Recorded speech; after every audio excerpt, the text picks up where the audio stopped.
Le journal de 6h30. Fanny Marceau. Bonjour Fanny. Bonjour Alexandre, bonjour à tous. Pas de portable avant 15 ans. Recommandation du rapport sur les écrans commandé par Emmanuel Macron en janvier dernier et publié aujourd'hui. Des écrans qui font des ravages sur le développement et le comportement des plus jeunes et dont certains parents ont déjà décidé de les préserver. Dans le nord de Rennes, ils ont même signé un pacte en ligne. Reportage de la correspondante d'Europe 1, Sandrine Prioul.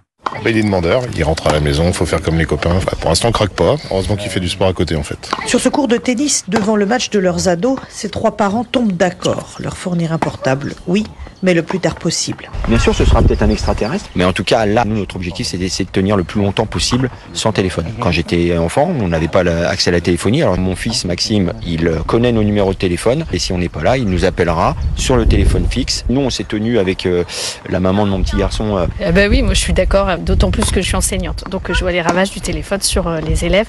Plus tard, il aura un portable, mon fils, mieux je m'en porterai. Ils ont donc signé un pacte, mis en ligne par Olivier Leport, de repousser le smartphone à l'entrée en lycée. Beaucoup de parents font le choix de donner un smartphone à leur enfant par résultat de cette pression sociale. C'est subi. Nous, on veut simplement un vrai choix et c'est l'objet de notre pacte, c'est de se dire, pour que mon enfant n'ait pas de smartphone, il faut que ses copains n'en ont pas non plus. Un mimétisme à l'envers, mais ce papa rappelle qu'il fonctionne déjà ailleurs, comme en Espagne. Sandrine Prioul, autre recommandation de cette étude menée par 10 experts et publiée aujourd'hui.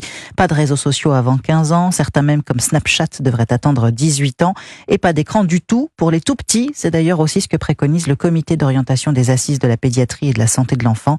Parmi ces 350 propositions remises au ministère de la Santé, il appelle à ce que la loi interdise les écrans avant 3 ans.